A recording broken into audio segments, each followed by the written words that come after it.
I'm Brett. And I'm Alice. And we are the Prosecutors.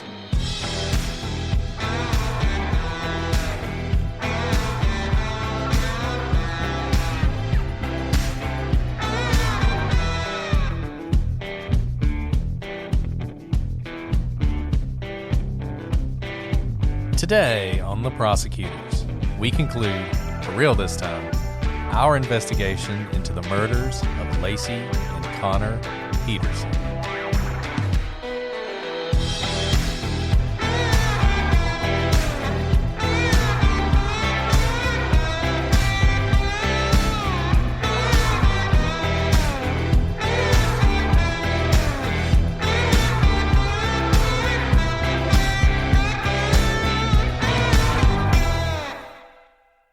Hello, everybody, and welcome to this episode of The Prosecutors. I'm Brett, and I'm joined, as always, with my celestial co-host, Alice. Hello, Alice. Hi, Brett. That is a wonderful term. So, starry. Yeah, so starry. That one was recommended by Kelly, so shout out to Kelly. Thank you, Kelly, for that one. And Alice is celestial. She is a star. The star of this podcast. Or so, out there. Perfect. Whichever one you want to go with. Or out there. That's possible too. Yeah. They work. It works both ways. All right. Works both ways. All right. Focus, Brett. We've promised the people we're going to finish, and I don't know if we can do it. I'm not going to lie. We are going to do it. 6 episodes on Scott Peterson is already too many, so we are definitely finishing today. No one can say that we did not do an in-depth dive into this case, so I don't want to hear that from anybody. We've been doing this so long. We've got some people have been emailing us comments, and just wanted to address those real quick. In the beginning, we had one person who reached out and I guess knows the currents in San Francisco. And this person, you may recall early on, we talked about how Scott had looked up the currents in San Francisco Bay, and we wondered whether or not that was unusual. This person said that San Francisco Bay is so dangerous and so unpredictable that it probably would not be unusual for someone to look up the currents in San Francisco. This person pointed out, however, a couple things. Number one, Scott didn't even own a boat at that point, which they thought was very unusual. And number two, given how dangerous San Francisco is and the Bay is, the fact that Scott is this sort of amateur boater and he's going to take his little, essentially a glorified rowboat out there is unusual in of itself. So on the one hand, maybe you would look up the currents, but the fact that you had to look up the currents just further sort of undermines this idea that this is the place that Scott Peterson would take his boat out for the first time. Yeah, and some people say, well, you're thinking ahead how, for example, like if you're going to buy a house, you may sit on Zillow for a year before you make any moves. But with the thing with currents is they change hourly, they change daily, right? So it doesn't really make any sense to know what the currents are a couple weeks in advance when you don't even have a boat yet. And it's not like they change with the tides. Right, they change with the moon's tide. full or not. And if what he wanted to see was what the patterns were, you don't look up the currents. You can look up historical data of what the currents are like during this time of year. But it doesn't make sense to look at that day when you don't have a boat. Yeah, I think it's very suspicious. Another suspicious thing that someone pointed out to us, which was in the trial transcript, but somehow I missed this, and I'm not sure how I missed it because it is fairly significant. It may just be, once again, in a many months long trial. One problem with having a trial that lasts this long is if you're the prosecution, if you've got a really good point, it's easy for it to get lost. And this one got lost for me. I didn't even see it. And that's that on December 20th, Scott Peterson bought a 2-day fishing license for the 23rd and the 24th of December. And that's interesting for a couple reasons. Number one, if Scott's going to be this big boater, why is he buying a 2-day license? Number two, why is he buying a license for the 23rd and the 24th, particularly when his story has always been that he didn't even decide to go boating on the 24th until that morning when he got up and it was too cold to play golf. So it's certainly significant to me, and yet another one of those little pieces of evidence that he would buy that 2-day fishing license on the 23rd for the 23rd and the 24th on the 20th. Yeah, and Brett, that's so specific, right? Because you're buying it ahead of time for two specific dates, and it falls right on the holidays. I don't know about you, but right around the holidays, especially Christmas Eve, they probably had these Christmas Eve plans at his in-laws' house well in advance of December 20th. And so he's planning them on at times when it's usually busy holiday wise for your family, for, plans, parties, what have you. And it's true. He had Christmas Eve plans, and he also, we know, went to at least one Christmas party with Amber. And so to fill them out for these specific dates when you might not even get around to using them during a busy season, for me, is very suspicious. And can I also say, and this may be weird or stupid or whatever, so feel free to criticize me, Reddit world, YouTube world, whatever, but what an absolute asshole to decide to kill his wife on Christmas Eve. It's bad to kill your wife anytime, and maybe it doesn't really matter, but Christmas Eve? Really? I mean, wow. That's particularly bad if that's right, true. She and her family didn't even have one last Christmas Eve to look fondly back on. Yeah, well, I don't know. Like you said, that's a weird time to buy your fishing license for, particularly when you claim you had no plans to go fishing at that time. So, I don't know about that. Another thing someone pointed out that they wanted us to address, when Connor's body was found, there was some twine wrapped around his neck, and some people have claimed that must have been done by someone who killed him, that's the only way that twine could have gotten around his neck. There's a couple things I would point out about that. Number one, Connor's body was in San Francisco Bay.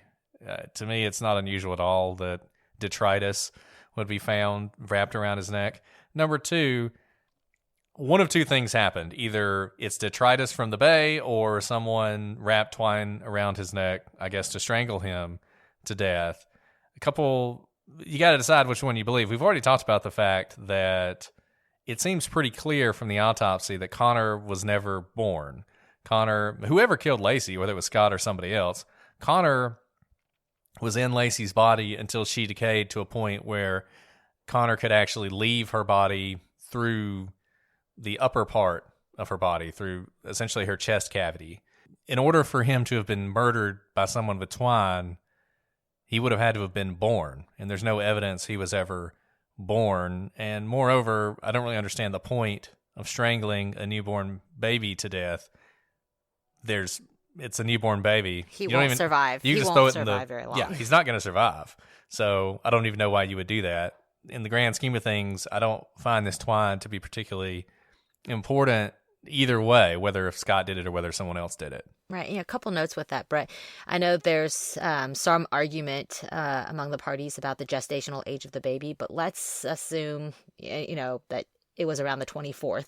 He still would have been about 6 weeks early, which technically is I think it's preterm or premature. I can't remember the term, but not full term yet, because 36 weeks is full term. And so he's close to it, and his lungs might work, but all to say that being premature or early, not full term, without a mother to take care of you, milk, any of those things, Conner would not have survived for very long. So like you said, it doesn't make sense to then also strangle him.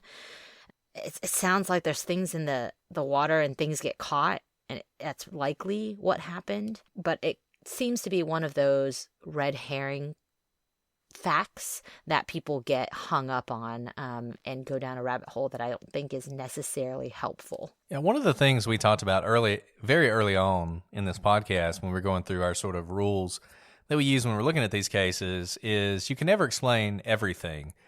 Crimes are messy. This is a very messy crime, and people have really looked at this, and there's always going to be little things that are difficult or impossible to explain. The twine might be one of those things. I would say if you believe that the person who dumped the bodies in the bay was attempting to frame Scott, what a way to mess up your well-laid plans by leaving twine wrapped around the baby's neck. I mean, it just doesn't even make sense. I don't know why anyone would think that you would do that. It doesn't fit. It doesn't fit with any theory that I've heard of how this would have gone down, whether Scott was involved or not. Right. Okay, so with that, that's what we've heard about from folks. We look forward to hearing from you guys. I know you have lots of thoughts on this case, so keep sending them our way, and we will address them in a follow-up. But for now, let's go ahead. We've been talking about the defense case, some of the things that came up during the defense case, and let's just dive back into that, and we'll start with whether or not Laci knew about this boat. So there's a theory that Laci didn't know about the boat. And I suppose this is significant for some reason, but in any event, Peggy O'Donnell owned a store next to where Scott had his warehouse, and she told police that Laci had been at the warehouse on December 23rd and had gone to her place actually to use the bathroom because the bathroom at the warehouse was blocked off by fertilizer. This came out during the testimony of Al Brocchini, the lead detective on the case. Brocchini left it out of his report, even though he had notes that this occurred. It was one of several times that Brocchini did not record important information in his reports, and that has led many to speculate that he either outright framed Scott or more likely he simply ignored the evidence as to his guilt. There was also some evidence that Scott had discussed the boat in front of others with Laci, a fact that Brocchini would have known about. So, Brett, we've talked about this previously about whenever law enforcement does anything related to an investigation, they have to write a report of it, right? Different agencies call them different types of reports, but you always have a documentation of interviews you do with witnesses. If you've surveilled a location, if you've searched a house, anything is accompanied by a report, and that report is supposed to include all of the important facts. But what typically happens is if there's an interview, as in this case, you're taking notes by hand. There's usually not a voice recording of the conversation. There's probably not a body cam. And so what you're doing is you're talking to someone and taking notes. If you've ever done this before, say in class or having to transcribe something like a video, it's not, you're only writing down a couple words to jog your memory for writing a report later. You're not writing verbatim, and you're also trying to pay attention to the witness while they're talking. So you're probably maintaining eye contact with them, and you're writing down notes. And then later at another time, when you have time to sit down, which is typically, ideally it's right when you get back to your office, but you might get called away to another interview. You might be busy for a couple of days before you write the interview up.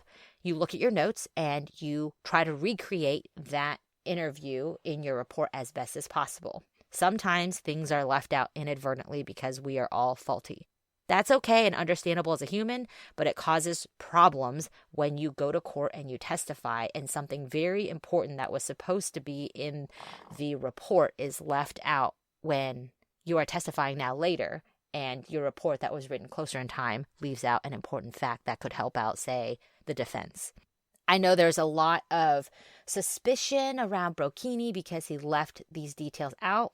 He may have been a bad report writer. He may just have had lots of reports to write. If he's the lead detective, I bet you he had multiple interviews at the end of the day and he had to recreate them at a later time. We've seen reports that are written that our agents give us that leave out facts, and we have to say, wait, didn't this happen? And also, you may forget things later on. Now, the fact that he forgot to write it in his official report, but it's in his notes, is stronger that he actually heard that at the time. I don't know that he meant to leave it out, but I don't, he knew about it. I don't know. What do you think about that, Brett? Well, I think Brocchini does not bathe himself in glory in this case. I think it's pretty clear that Brocchini decided very early on that Scott did this. And I wonder if it made him, we talk about confirmation bias and everybody can have it. And I wonder if it made him sort of ignore or not seize upon the evidence that might be helpful to Scott. Maybe he didn't even realize that whether she knew about the boat was going to be important later on down the line. It's certainly possible, like you said, he's writing hundreds of reports. I mean, there's no telling how many people he talked to about this and just left it out. It's troubling to me. It's something the defense always seizes upon, and for good reason. It's important for both sides. It's important for the prosecution to know what the actual evidence is out there when they're presenting that to the jury. It's important for the defense to know what the witnesses have said when they're attempting to cross-examine someone or poke holes in a story. Just go all the way back to the opening statement in this case. Probably what happened is some police officer told the prosecutor that he had watched Martha Stewart, and Martha Stewart didn't mention meringue that morning of the 24th. And the prosecutor, had a lot going on and never watched it himself, and so he walks into a trap because he's trusting what the police are telling him, and it gets him in trouble. This is sort of the inverse of that, where the police don't include this, or Al Brocchini does not include this in his report. This becomes a thing that the prosecution seizes upon. I'm not even sure why they did, frankly. Like, I don't think it's a big deal if Laci did know about the boat. To me, that doesn't really tell you anything. I guess if Scott was hiding it from her, maybe that's a little bit more significant. And maybe the story goes the other way. Maybe Laci's at the warehouse on the 23rd, and she realizes he had the boat. And maybe that was the spark of some argument later on that actually led to this murder. I mean, we don't know. We don't know exactly how that went down. But in either way, Brocchini, he seems to have done this several times, and it's provided fodder for people who think that Scott is innocent. One thing I will say, this is sort of a place where the fact that there's very little forensic evidence may actually be beneficial to the prosecution. There's not a lot that Brocchini could screw up. Like, this is not like the Michael Peterson case where everything goes with the blood evidence. The blood evidence tells so much of the story, and the fact that the police may have left things out of their report or falsified tests or whatnot actually becomes problematic. So it's not good. It's bad for the prosecution. It's bad for Al Brocchini. But at the end of the day, I don't know how significant it actually is.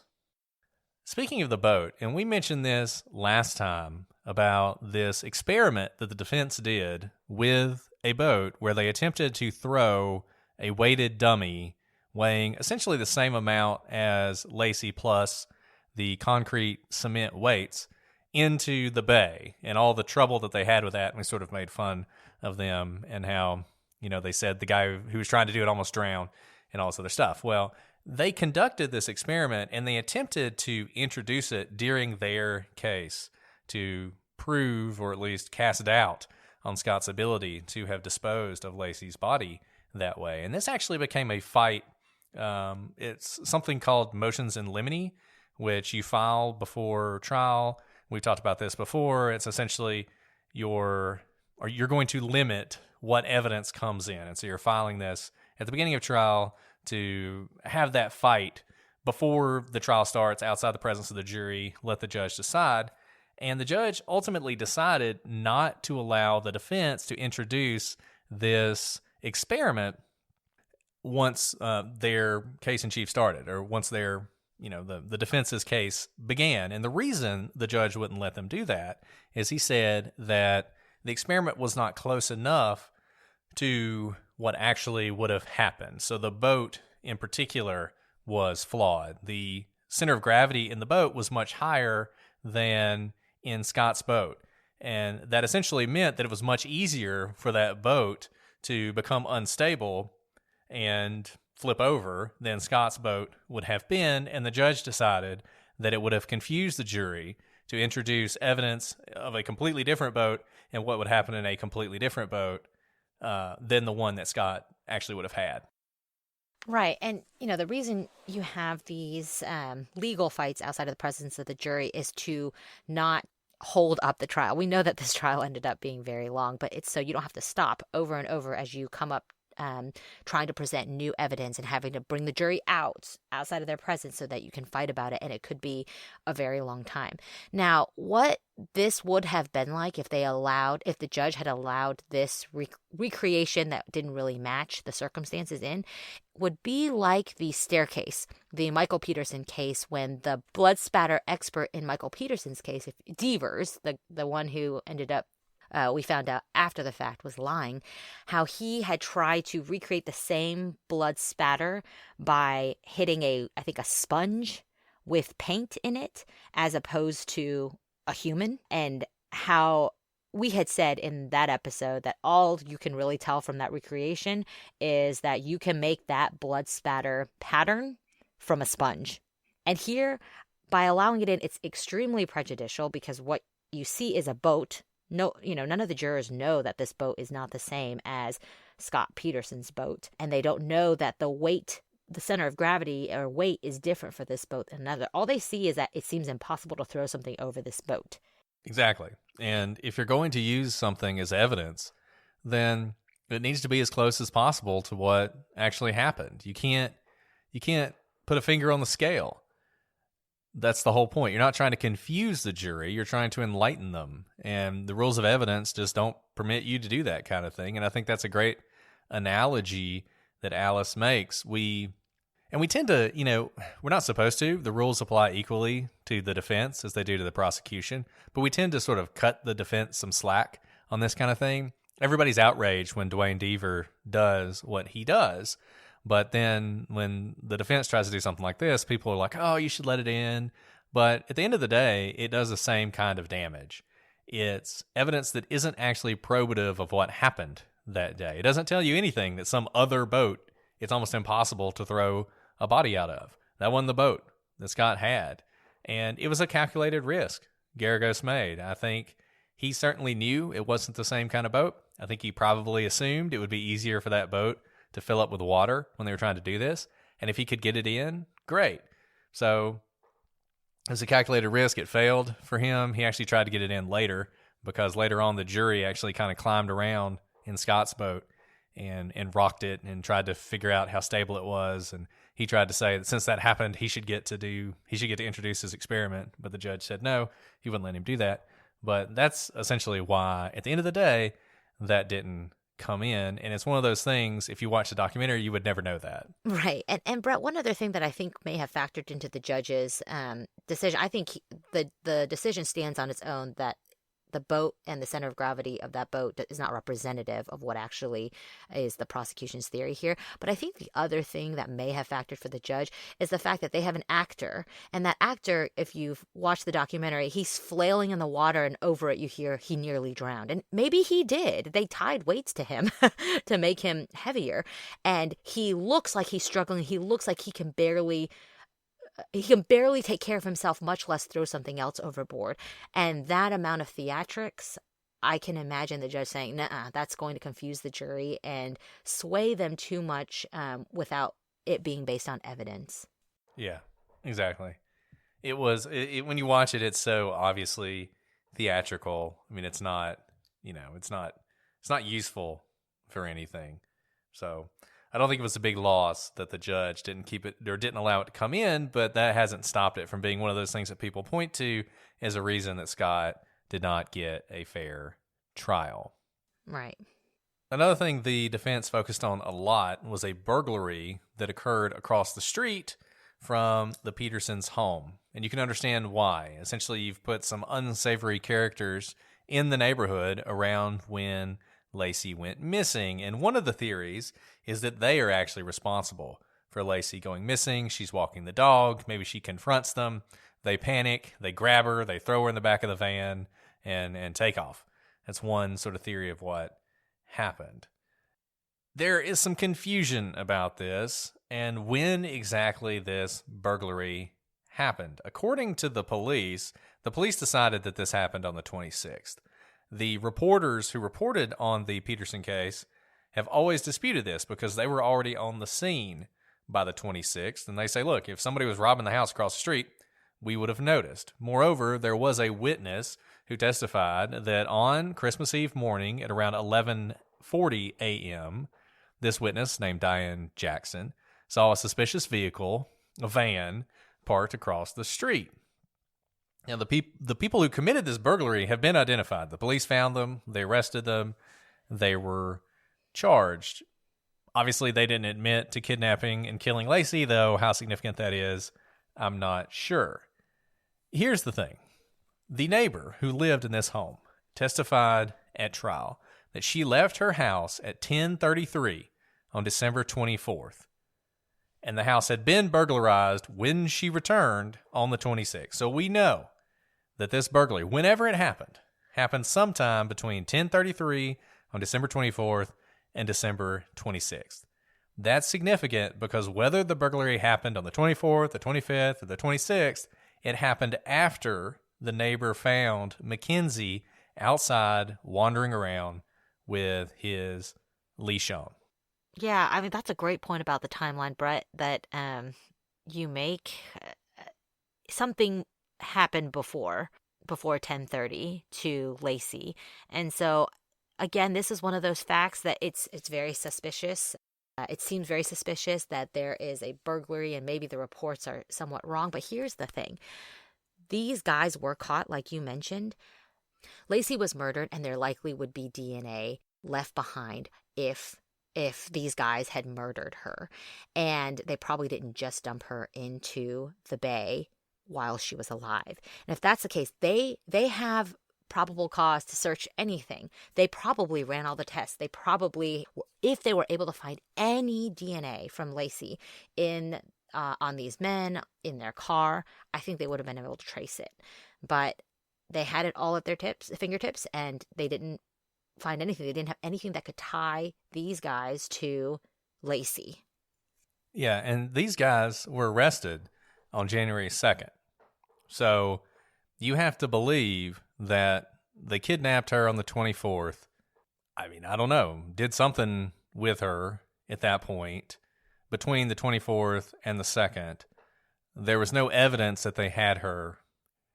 If you believe the defense's timeline, they had to hold on to her for a little while before they killed her because, the defense wants you to think that Conner didn't die until at least the 29th. The earliest he could have died was the 29th.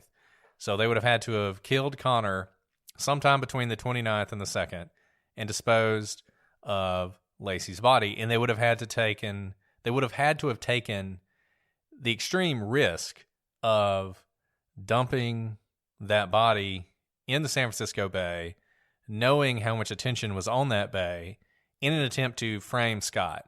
When in reality, just getting rid of her body anywhere, Scott's going to have the suspicion on him. It's not going to be on you. Taking that risk is very strange. Moreover, these guys are burglars. Why are they kidnapping a woman? And moreover, why are they holding her? Even if they wanted to murder her because she knew who they were, why are they holding her for multiple days? And that's a really good way to get caught. For me, the burglary thing, it just never worked. It is weird.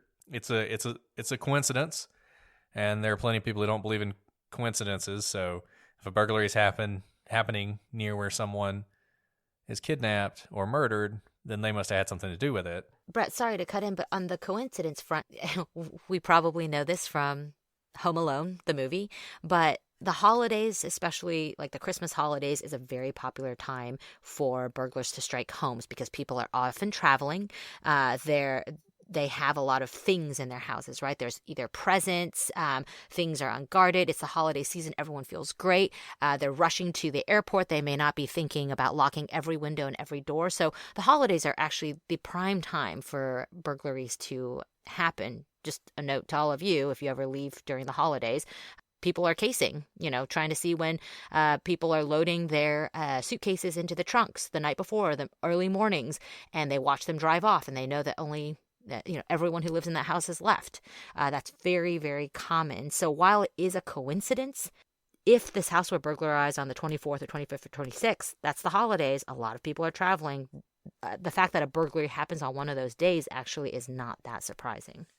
No, it's not. Now, what would be surprising is these guys graduating from a low-level burglary to murder, but it is something people have pointed to because it is an alternative story. And as we said, in the world of best story wins, if you're the defense, you do want to have something to offer the jury.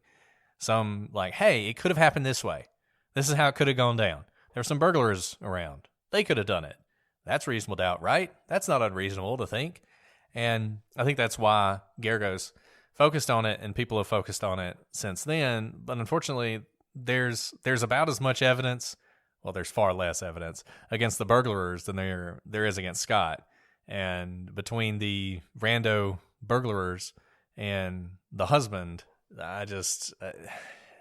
I need more. I need more than they were in the area to convince me that they had something to do with this, particularly given the complexities of what they would have had to have done to fit what we know. It was one thing when Laci was just missing, but once her body was found in the bay, it doesn't really make any sense that the burglars would have disposed of her body there, even under some sort of they were trying to frame Scott theory. It's just a very silly, dangerous thing to do when no one suspects you of being responsible in the first place. Okay, we're going to play a few ads and then we'll be right back. Shopify is a platform built for growth, whether you're just starting out or already running a thriving business. From managing inventory to creating a seamless checkout experience, Shopify is designed to handle it all. And it doesn't stop there. Shopify helps you sell everywhere your customers are, online or in person. It's the ultimate tool for turning big dreams into big wins. Sign up for your $1 per month trial period at shopify.com/OPP. If you're looking to streamline your audio advertising buys and maximize your revenue, look no further than Triton Digital's programmatic audio advertising exchange, A2X. The private exchange consists of only licensed broadcasters and top-tier internet radio publishers, assuring the quality inventory and brand safety you can trust. Visit www.tritondigital.com to learn more. Now, we've been really hard on Scott, but let's talk about probably what the defense is the strongest in their favor, and that's the lack of physical evidence. This is a circumstantial case. A bunch of you have already noted that, and some of you have already commented on YouTube or other social media platforms that you think he did it, but because it was all circumstantial, there just wasn't enough to convict. And you're right, there's no physical evidence. Defenders of Scott Peterson claim that this is the best evidence that he is innocent. And we get it. It's the age of CSI and everyone wants DNA. And, think about it. If Laci were murdered by Scott, he probably strangled her. It's doubtful that this was a bloody murder, certainly if Scott did it. And he probably did it in their house. And so one wouldn't expect to find much evidence beyond what you already have in the home. If you live in a home, your DNA is going to be in the home.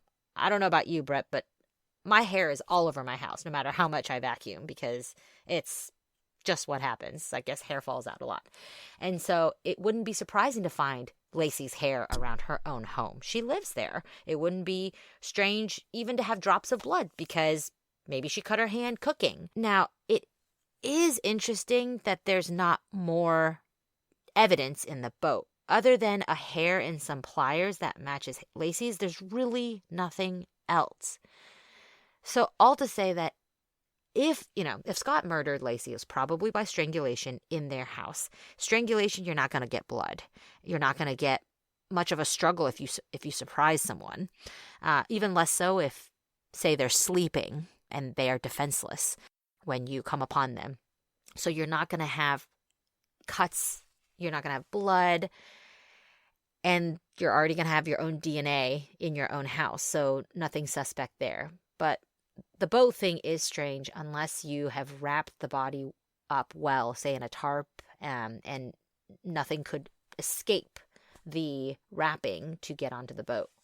Yeah, and that's essentially what the police think happened. They think when he was loading umbrellas into the back of his car, one of those tarps wasn't wrapped around an umbrella. It was wrapped around Laci's body. The hair and the pliers, the theory there is that when he was attaching the weights to her body, one of her hairs got snagged and was left in the pliers.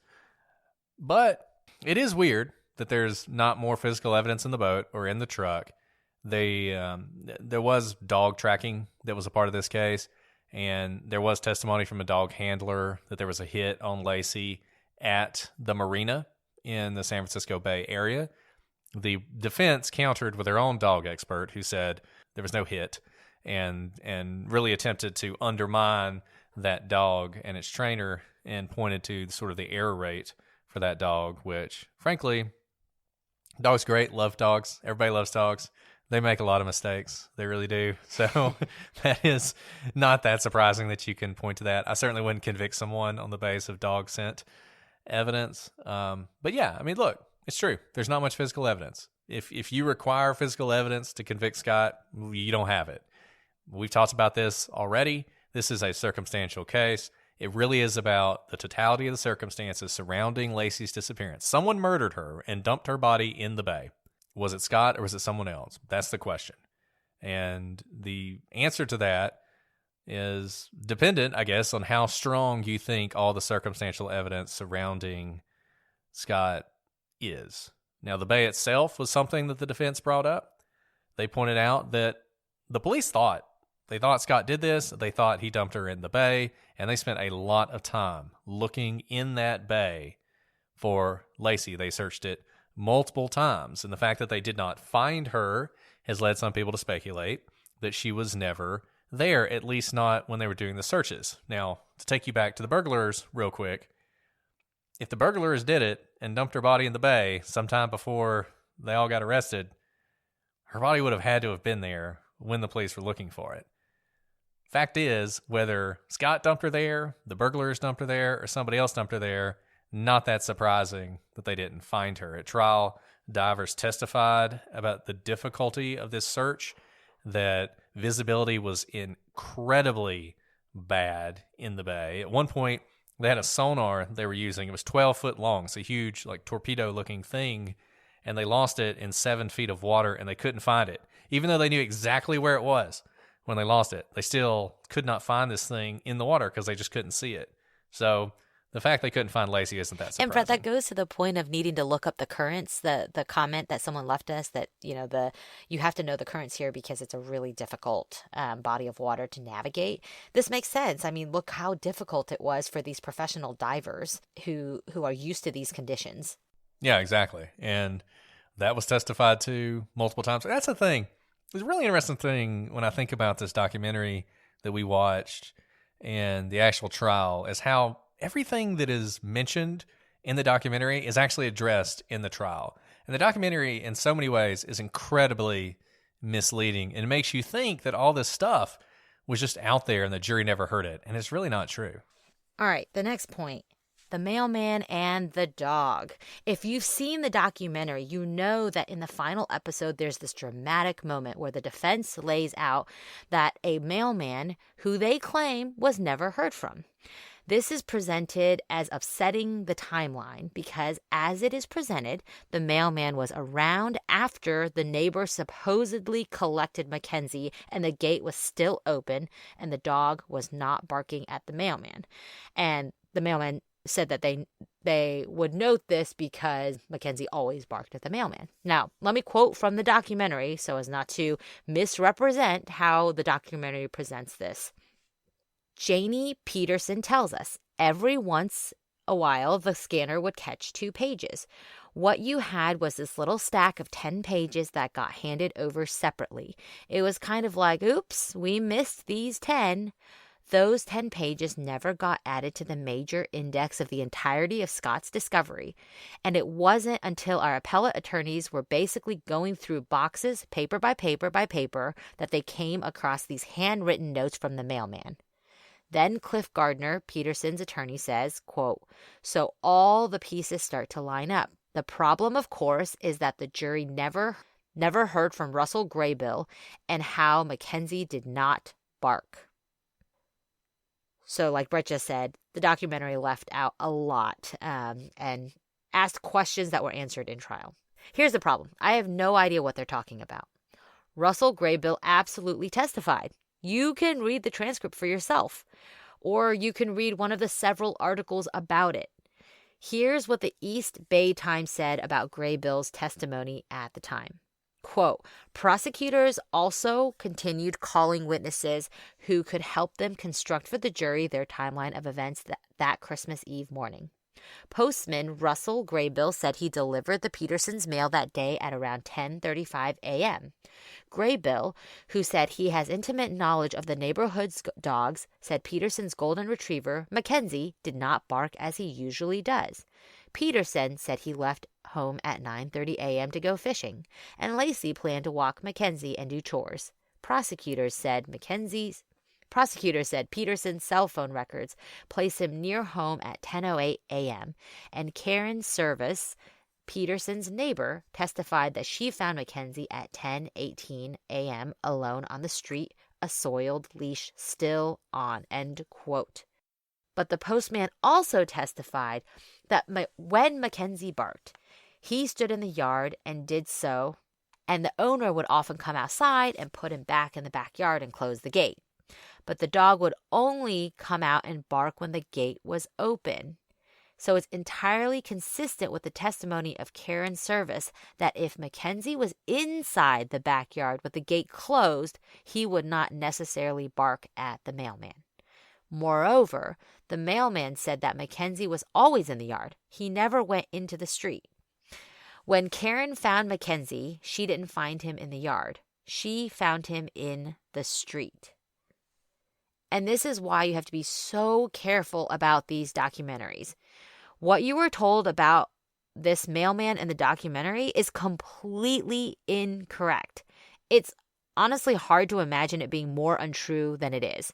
The documentary just told you that the mailman was left out because the scanner somehow left out those pages about the mailman. The mailman testified, and it is not inconsistent with the prosecution's theory. Yeah, I mean, the documentary just completely blows us out. I mean, frankly, it's hard for me to give much credence to anything that Peterson's appellate attorneys or even his family say after this because they were so misleading in this point. If you read the habeas petition that Peterson's attorney filed, they do talk about Russell Graybill, but the points they make are completely different from what you heard in the documentary. Number one, they don't say that this was never turned over. What they say, they actually try and use this against Garagos. They say that if Garagos had read the report that he did receive about Graybill's testimony, that he would have been able to better cross-examine him. The real issue with Graybill, on the stand, Graybill basically says nothing unusual about that day. He wandered around, did his stuff. Mackenzie didn't bark at him. He never talks about whether the gate was open or closed. We know from Karen Service that she closed the gate when she dropped Mackenzie off, and it would be consistent with Mackenzie not necessarily barking at Graybill if he's not out in the yard. Graybill, when he talked to the police, said that he thought the gate was open that day. And if the gate was open, obviously you would expect Mackenzie would come out and bark at him if he was there. And so really the habeas petition basically says Garagos should have asked him whether or not the gate was open because that could be an important point. That's it. That's all they get out of this postman. A couple things about that. Number one, once again, you're asking Graybill to remember whether the gate was open or closed on what to him was just an ordinary yet busy day. There's no reason to think he would remember that. There are other inconsistencies in the report. He says, for instance, that he thought he delivered a package that day. He testified at trial that after reviewing his records, he did not deliver a package to the Petersons that day. It was later. So the most likely thing that happened here is Graybill is attaching the package to a day where he delivered it, and the gate was open that day, and he didn't get barked at. But it probably wasn't the 24th. It was probably some other day. And here's how we know that. Karen Service returned that dog and closed the gate. Mackenzie had the leash on. It was already dirty. When Scott Peterson got home, he found Mackenzie in the backyard, gate closed. In order to believe this, you would have to think that the dog was wandering around in the street, which he never did, with a soiled leash. Karen Service finds the dog, puts the dog in the backyard, closes the gate. At that point, Laci comes out. For some reason, she's left the dog running around in the street with a soiled leash, walks him with that leash, gets kidnapped. The dog's now running around again. Someone else, an unknown person, who we don't even know who they are, finds Mackenzie, brings the dog back to the Petersons' house, puts the dog in the backyard, closes the gate, and then Scott finds the dog. that's absurd. It's absurd on many different levels. Number one, that person would have come forward. Number two, that's just not what happened. It's completely inconceivable that chain of events occurred. You really have to do mental gymnastics to make that happen, right? And we talked about Occam's razor here. This has just reached nationwide media, and for you need a separate person to have found the dog and have known the Petersons well enough to know that this dog belongs to this house and to know to put him in the backyard and close the gate and not come forward is frankly unbelievable. And this is the thing about so many of these theories, defense theories or theories on appeal or whatnot. We talked about poking holes. It's not a coherent theory. It's just, we're just poking holes in things. So it would have been nice if the jury had heard that Graybill thought he remembered that the gate was open, because that would be significant for the people who think that Laci was still alive at that point. They didn't hear that, so therefore, Scott should get a new trial where a new jury should hear that. But that's not the standard. And it's not the standard you use to determine whether or not someone got a fair trial. It's been said before, you're entitled to a fair trial, not a perfect trial. Maybe that should have come out. But when you think about what it would take for that fact to be significant, you realize it's not significant at all. And the fact that it never came out and the jury didn't hear it doesn't change anything.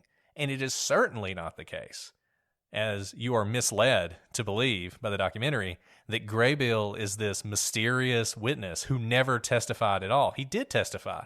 And he even testified that the dog didn't bark at him that day, which is something that Garagos could use to show the dog wasn't there at that time because Laci was off walking him. So, yeah, I mean, this was really, really dishonest, frankly, by the documentary and by the Peterson side of things. And I think it really casts a lot of doubt on, you just need anything they tell you. They have an agenda, obviously. They want Scott to get a new trial.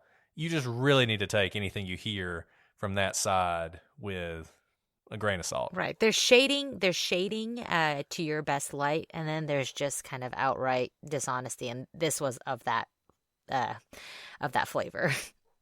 And I read an article yesterday about Scott's habeas hearing that's coming up, and in that article it talked about how Russell Graybill never testified. And here's the thing, Brett. It's because they're smart. They know that most people are not going to dig through the trial transcript, and it's kind of trial by media.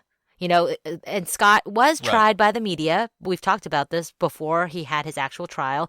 And, I think his defense is trying to do the same thing from behind, especially in the age of post-serial, where, as you can see, a lot of public attention on a case can sometimes pressure things to happen in a defense's case. No, I think if Scott gets a new trial, I think it's absolutely going to be because of like public outcry that he didn't get a fair trial the first time. I think 100%. I think if he were just some anonymous person, based on the briefs that I've read, there's no way he would get a new trial. So yeah, that's exactly what they're doing, and it may end up being effective. Right. And while we're on that, Brett, having read every page of the trial transcript, the months-long trial, do you think that Scott got a fair trial? I do, actually, and I was surprised by that because I have heard, and I guess this is sort of the effect of this, I heard so often when people asked us to do this, they were like, yeah, really looking forward to you guys discussing all the controversial decisions by the judge and the unfair things that happened. And I didn't see that at all. I mean, the judge in this case was great, I thought. He hammered the prosecution for some of the stuff they did.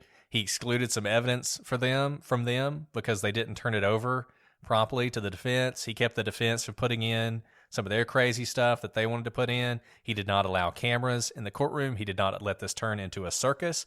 I thought it was so different from what you see if you watch the West Memphis 3 or the Staircase and the decisions that were made in those cases. I just didn't see that at all in this case. And at the end of the day, if this case is overturned, it won't be because of mistakes the trial judge made or even really close decisions. There just weren't the kind of decisions made in this case that leave you scratching your head. You just think back to Michael Peterson, the whole digging up his his friend from Germany and allowing all that information in there. That's crazy. It's just insane. None of that kind of stuff happened here. This was a much more prosaic, almost, trial than what you see in so many of these cases. Well, there's another controversial point that the documentary brings up that they argue means Scott did not get a fair trial. What is it, Brett? Right. And that's the makeup of the jury.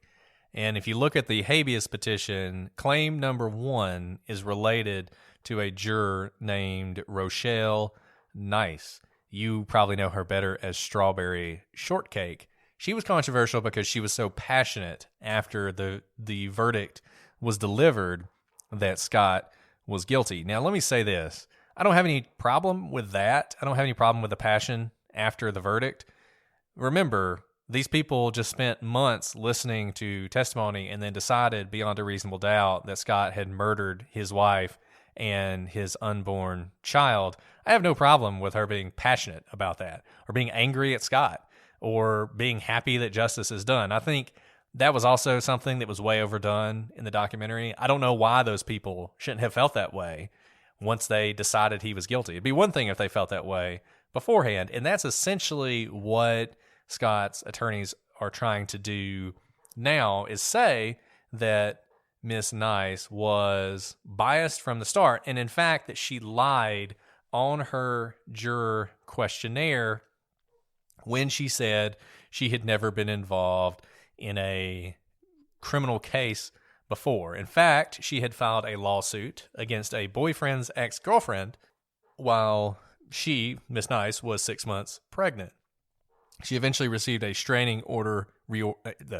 She eventually received a restraining order against this person. She did not disclose any of this in her jury questionnaire.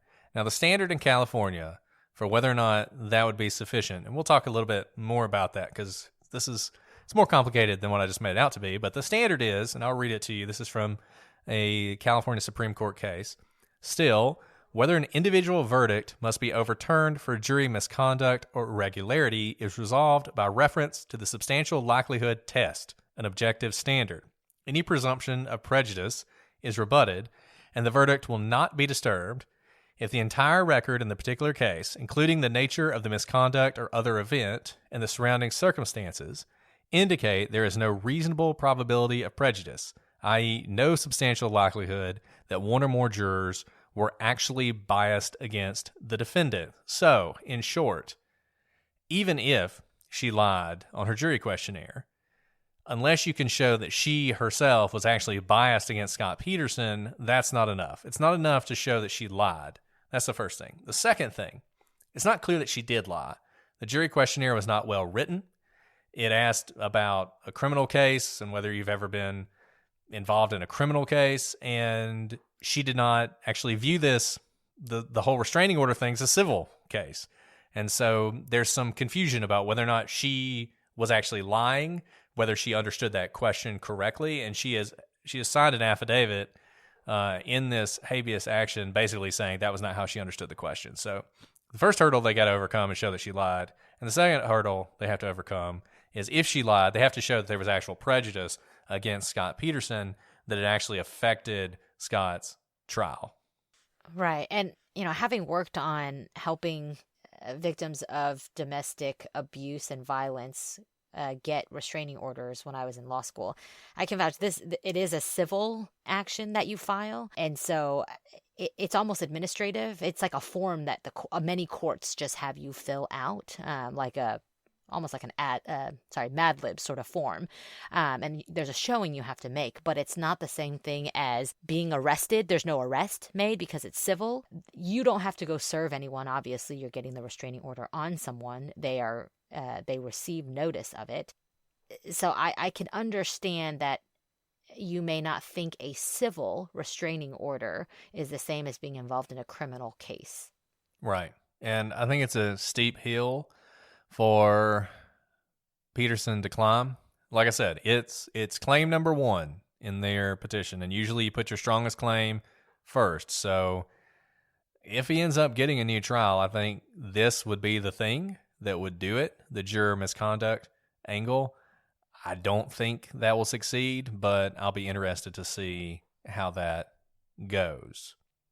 Well, look, it took us 6 episodes, but that's basically it. That's basically all the evidence. I'm not going to say it's all the evidence because it's a really long trial, but that's basically all the evidence that either side introduced before Scott was eventually found guilty. And that kind of brings us, I guess, to some of the theories people have about what might have happened here if Scott didn't do it.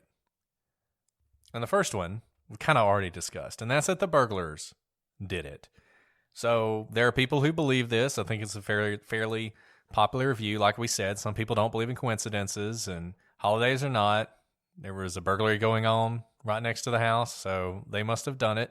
I'll just say a lot of false convictions come from that kind of thinking. There are a lot of people out there who were committing a minor petty crime that turned into a murder charge because they happened to be in the area of an unsolved murder. But putting that aside, even if these guys had a reason to kill Laci, I mean, imagine she did see them and she could identify them. And so they decided to kill her. What exactly did they do? I mean, they decided not only to kill her, but to kidnap her, to take her somewhere where they kept her for some period of time. Remember, the defense's case is that Conner didn't die until the 29th. So they kept her for at least 5 days, without anybody noticing, coming forward. They maybe delivered the baby, depending on who you listen to, maybe wrapped some twine around its neck to strangle it. Then at some point, they dumped both bodies in the bay where Scott was fishing, I guess, to frame him. And they probably did this all before the second.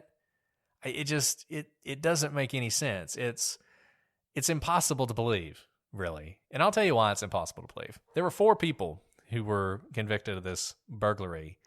There were probably other people who knew them. Those people were probably also involved in crimes. That is an incredible ace in the hole if you're one of these people, to be able to say, hey, I don't want to go to jail. So what I'm going to do is tell you what happened. That guy over there, he kidnapped Laci Peterson and murdered her in our, hideout and dumped her body in the bay. These people would not stay quiet all these years. Neither would the multiple people who would have to know about this for this to have happened this way. Well, the theories don't stop there. There is a theory of a cult of pregnant women snatchers. So, speaking of Crazy Town, in 2006, in a People interview, Garagos also suggested a link between Laci's December 24th, 2002 disappearance and the unsolved case of another pregnant woman, Evelyn Hernandez, who went missing on May 1st, 2002, and also later washed up in San Francisco Bay. Garagos said that both dates mark holy days on the satanic calendar. You can look that up. That's reported by NBC News. This apparently explains the pregnant woman being pulled into a van theory. I mean... Yeah, what is the cult of pregnant women snatchers having to do with the satanic calendar? Is that the calendar necessarily that the cult follows? Are all cults, following the satanic calendar? I don't even see how those two things connect. I mean, if it were the 80s, I guess this would all make sense. But yeah, I mean, you'd have to believe. And people point this out. You see this online all the time, that there were other pregnant women who went missing. So it must have been a cult, a satanic cult. And I guess the idea is, I mean, look, I enjoy the occult. I think the occult's very interesting. So I guess the idea is you need the blood of children. If you've seen The Witch, you need the blood of an unbaptized babe so you can fly. That's what witches do. They use the blood of unbaptized children for flight. The problem is, I mean, there's a lot of problems, but one of the problems that's just the most obvious to me is that neither December 24th nor May 1st mark holy days on the satanic calendar.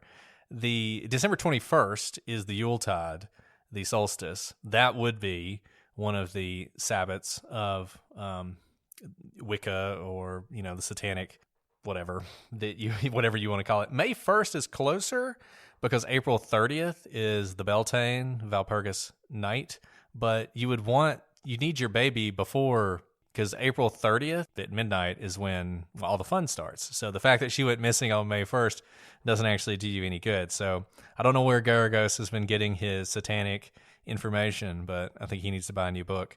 Either way, I don't think there was a cult of pregnant women snatchers who were involved in this case.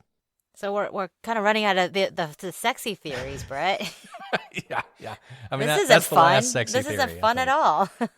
Yeah, and it's not aliens either. We don't have Yeah. any. there's no sign Speaking be of aliens. the fact that I just said fun, someone on YouTube or someone out there is going to say that I use the word fun to describe this case because they take things out of context. The number of people who Yes. say that because we Right. laugh at any point during any of our podcasts, it means that we're taking these cases lightly. Sorry, that was a side commentary.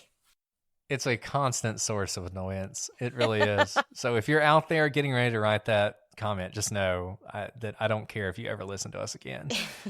but someone will do that. Someone will do that. So we're ready for it. So the other option, if it's not a cult of pregnant women snatchers, satanic or otherwise, or the burglars, is just a random act of violence that Laci was walking the dog. At some point, she's accosted by some bad people, and they do bad things to her. But the problem is, once again, it makes no sense. It makes no sense if this were a random act of violence for someone to kidnap her in the first place. Even if they did want to kidnap her because they wanted to sexually assault her or whatnot, for them to keep her alive somewhere, to then murder her, to dump her body in the bay, which once again is an incredibly dangerous thing to do given the police presence on the bay at that time, and to do it in such a way that her body doesn't turn up until April and everything fits with Scott having done this. It's like the perfect frame up job. It doesn't make any sense. If this were a random act of violence, you would expect, like most random acts of violence, you would have found the body fairly quickly. It would have been pretty close to where the act happened. Usually concealment is done by someone who knows the victim. Concealing the body is dangerous. If you're a random person, much easier to strike quickly, murder the person, leave the body, and go. That's the behavioral analysis, everything, all the Mindhunter stuff, all points to that you just don't often have this kind of concealment in a random act of violence. Taking that body, taking her away, keeping her alive, dumping her body in the bay, all those things are incredibly dangerous if it's done by someone who has no connection to her anyway. So given that, I think the idea that this is a random act of violence is highly unlikely. One of the obvious theories we're left with is that Scott did it. I don't think he necessarily did it in the way that the prosecution suggests, but that Scott is the one who did it.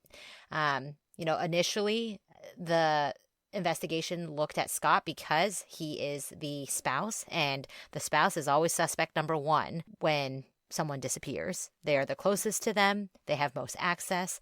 And here, you also have motive. Yeah. And we heard so many times from people that they thought Scott did it, but they didn't know that they could find him guilty beyond a reasonable doubt. And the reasonable doubt standard, I think most people really don't know what it means, and that's understandable.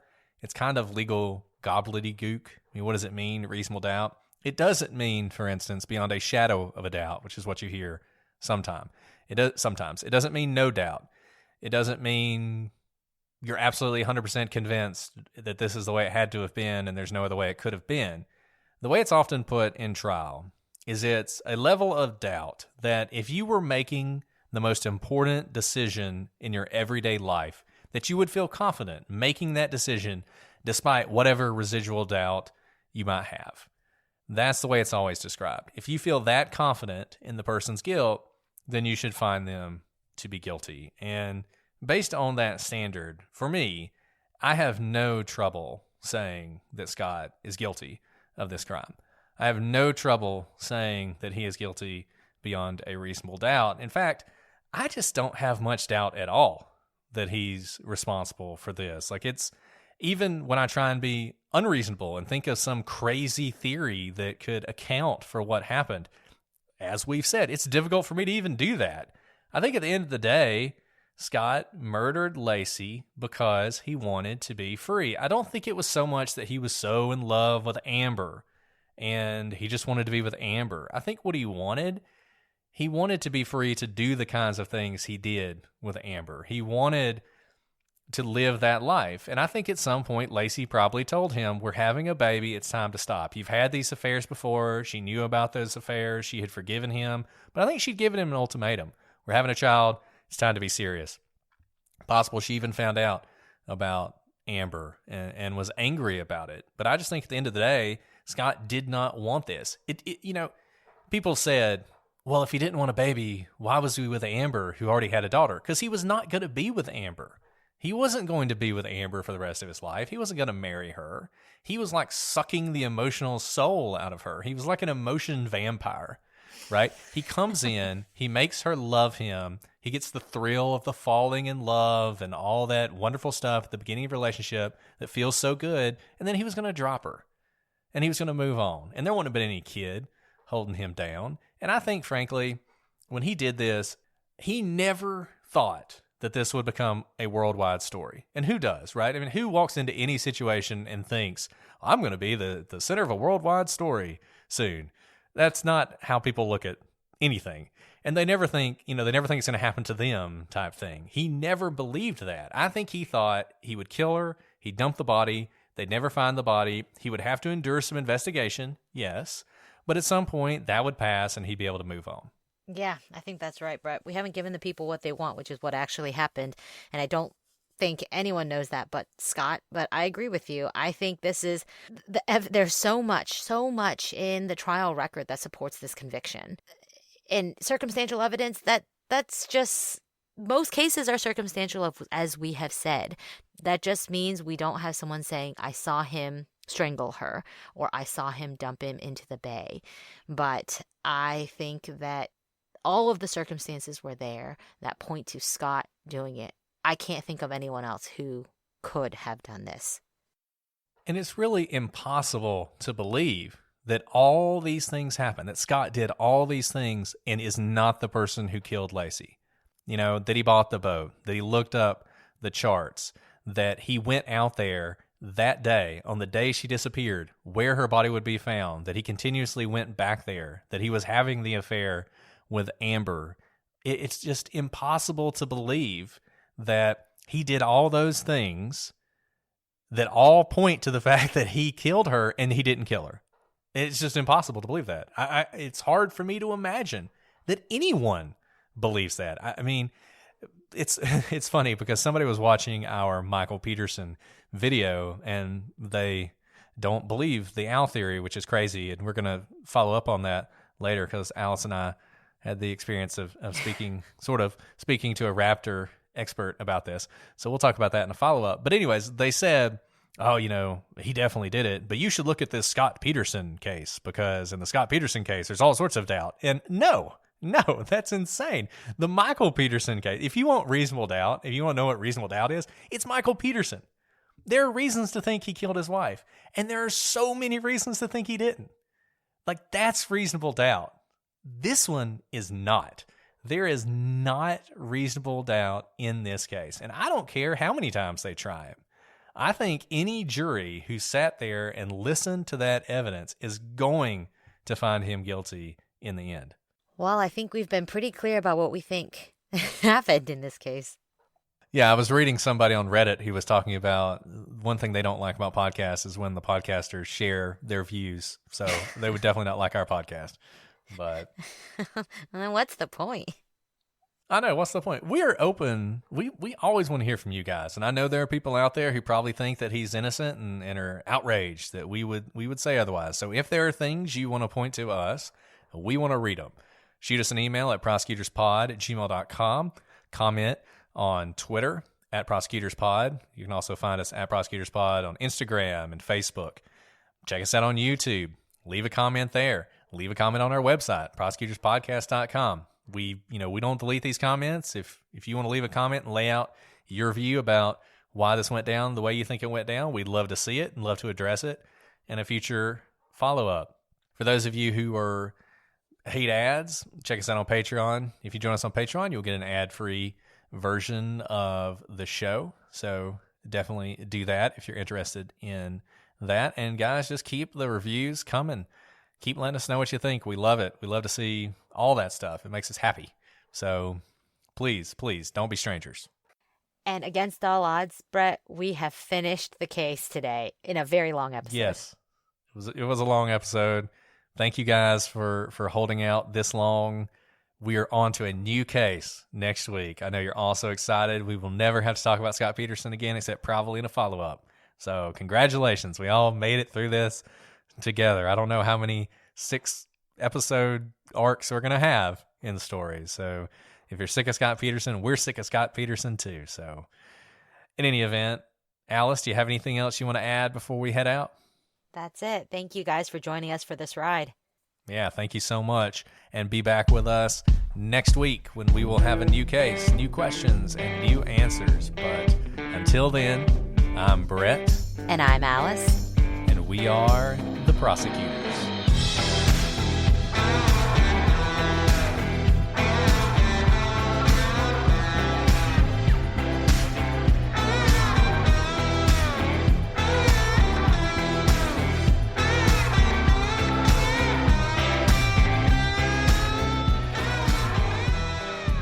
I mean, I don't know. I was tired when you guys left because y'all are so active, you know. It was a pretty active thing. So we went out to eat and then we came back and went to sleep, basically. Did we wear you out? Are we like the grandparents for? Y'all are, exactly. That's exactly right. Got my new pop filter. Oh, great. What happened? Spit guard, as you like to call I it. thought you did. I could be wrong, but I thought you called it the spit guard.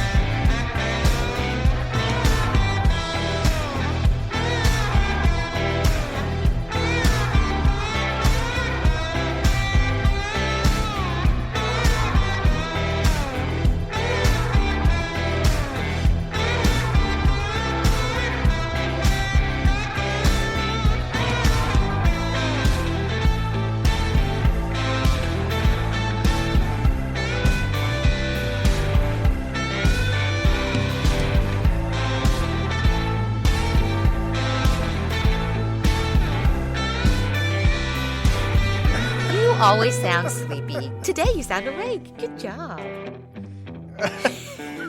You know, both my kids skipped their afternoon naps, and I've never felt so unjust, like the world was unjust to me until today.